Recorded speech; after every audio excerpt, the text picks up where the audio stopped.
ሰላም የቃና ዜና ቅምሻ ነው። የዕለቱ ዋና ዋና ዜናዎች የኢትዮጵያ ሰራተኛ ማህበራት ኮንፌዴሬሽን ኢሰማኮ አሁን ካለው የኑሮ ውድነት አንጻር ለጊዜውም ቢሆን ሰራተኛው ለአደጋ ስጋት ምላሽ ፈንድ ከደሞዙ ላይ እንዳይቆረጥበት ጥያቄ ያቀረበ። የኮንፌዴሬሽኑ ፕሬዝዳንት ካሳሁን ፎሎ ጥያቄውን ያቀረቡት በመጪው ሐሙስ መንግስት ላቀረብናቸው ጥያቄዎች አስቸኳይ ምላሽ ይስጠን በሚል መሪ ቃል የሚከበረውን የሰራተኞች ቀን በዓልን አስመልክቶ ዛሬ በሰጡት ጋዜጣዊ መግለጫ ላይ ነው። ፕሬዝዳንቱ በመግለጫቸው ካለው የኑሮ ውድነት አንጻር ሰራተኛው በቀጥታ ከደሞዙ እንዲከፍል የሚወሰኑ ሁኔታዎች የሰራተኛውን ኑሮ የሚያገናዝቡ መሆን እንዳለባቸው አጽንኦት ሰጥተዋል። ለአብነትም በቅርቡ ለዝርዝር እይታ ለውጭ ግንኙነትና የሰላም ጉዳዮች ቋሚ ኮሚቴ የተመራውን የኢትዮጵያ አደጋ ስጋት ስራ አመራር ረቂቅ አዋጅ አንስተዋል። የህዝብ ተወካዮች ምክር ቤት መጋቢት 9 ቀን 2017 ዓ.ም ባደረገው መደበኛ ስብሰባ ወቅት የኢትዮጵያ አደጋ ስጋት ስራ አመራር ረቂቅ አዋጅ ላይ በመወያየት ለዝርዝር እይታ ለውጭ ግንኙነትና የሰላም ጉዳዮች ቋሚ ኮሚቴ በሙሉ ድምጽ መምራቱ ይታወሳል። አዋጁ ለአደጋ ስጋት ምላሽ ፈንድ ቀጥታ ከሰራተኛው ገቢ ላይ የሚቆረጥበትን ድንጋጌ እንዲሁም የፌዴራልና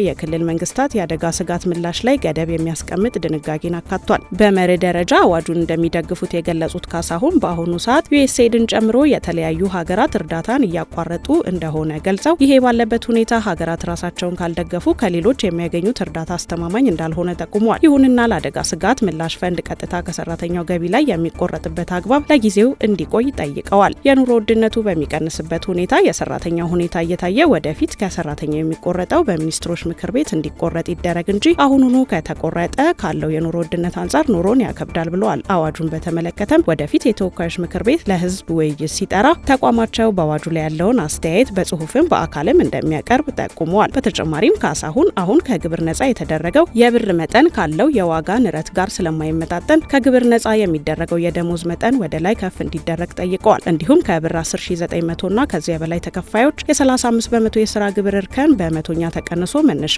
ወደ ላይ ተሻሽሎ ከፍ እንዲደረግ ጠይቀዋል። የህዝብ ተወካዮች ምክር ቤት የእንስሳት በሽታን ሆን ብሎ ያላሳወቀ ሰው ከ1 ዓመት በማይበልጥ ቀላል እስራት ወይም በ3000 ብር እንዲቀጣ የሚደነግገውን አዋጅ በሙሉ ድምጽ አጸደቀ። ምክር ቤቱ ዛሬ ረፋድ ባካሄደው መደበኛ ስብሰባ የግብርና ጉዳዮች ቋሚ ኮሚቴ የእንስሳት ጤናና ደህንነት ረቂቅ አዋጅን መርምሮ ባቀረበው የውሳኔ ሀሳብ ላይ ተወያይቶ በሙሉ ድምጽ አጽድቋል። አዋጁ ከእንስሳት ወደ ሰውና ከሰው ወደ እንስሳት የሚተላለፉ በሽታዎችን ለመከላከልና የእንስሳት ደህንነትን ለማስጠበቅ የሚያግዝ ነው ተብሏል። እንዲሁም ዓለም አቀፍ የእንስሳት ውጤትና ተዋጽኦ ንግድ በሀገሪቱ እንዳይስፋፋ የሚያግዱትን ድንበር ተሻጋሪ የእንስሳት በሽታዎች ቁጥጥር ስርዓት በበቂ ሁኔታ ለመተግበር የሚያስችል መደላደል እንደሚፈጥር ተገልጿል። በተጨማሪም የእንስሳት ውጤቶችና ተረፈ ምርትን ተቀባይ ሀገራት እንዳስገዳጅ መስፈርት የሚጠይቁትን የምርት ጥራት፣ የመድኃኒት ቅሪት ምርመራና ሌሎች ተያያዥነት ያላቸው ጉዳዮችን ቁጥጥርና ክትትል ለማድረግ እንደሚያስችል በአዋጁ ተብራርቷል። በዚህ በአዋጅ ከተካተተው ድንጋጌ አንዱ ከእንስሳት ደህንነት ጋር የተያያዘ ሲሆን ማንኛውም ሰው ለእንስሳቱ መኖ፣ በቂና ንጹህ ውሃ እንዲሁም ከእንስሳው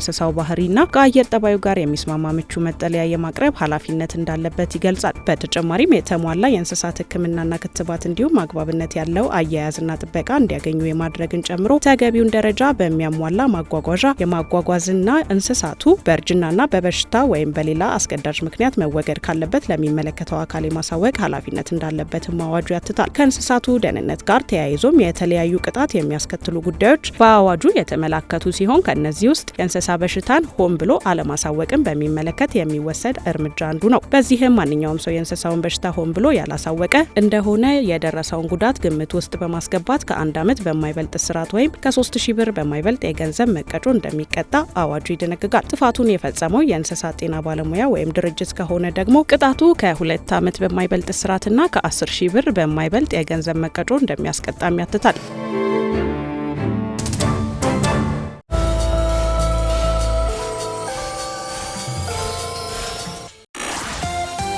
የእሳትና አደጋ ስጋት ስራ አመራር ኮሚሽን ባለፉት 9 ወራት በመዲናዋ ባጋጠሙ 454 የእሳትና ድንገተኛ አደጋዎች ከ556 ሚሊዮን ብር በላይ የሚገመት ንብረት መውደሙን አስታወቀ። በተያዘው በጀት ዓመት ባለፉት 9 ወራት ከደረሱት አጠቃላይ አደጋዎች ውስጥ 303 የሚሆኑት የእሳት አደጋዎች ሲሆኑ ቀሪዎቹ ድንገተኛ አደጋዎች መሆናቸውን አስታውቋል። በደረሱት አደጋዎችም ከግማሽ ቢሊዮን ብር በላይ መውደሙን ኮሚሽኑ ዛሬ በፌስቡክ ገጹ ባወጣው መግለጫ አስነብቧል። የኮሚሽኑ የአደጋ ጊዜ ሰራተኞች ባደረጉት ርብርብም 10.7 ቢሊዮን ብር የሚገመት ንብረት ከውድመት ማዳን መቻሉን ኮሚሽኑ ጠቁሟል። በተጨማሪም በደረሱት አደጋዎች ምክንያት ህይወታቸው አደጋ ውስጥ የነበረ 104 ሰዎችን መታደግ መቻሉን ገልጸዋል። ካጋጠሙት አደጋዎች ውስጥ ከፍተኛውን ቁጥር የሚይዘው በመኖሪያ ቤቶች ላይ ያጋጠመ አደጋ ሲሆን በንግድ ቤቶች ላይ ያጋጠሙ አደጋዎች በሁለተኝነት ተቀምጠዋል። በበጀት ዓመቱ ኮሚሽኑ አደጋዎችን ፈጥኖ በመቆጣጠር የማዳን አቅሙ 97 በመቶ እንደደረሰ አመላክቷል።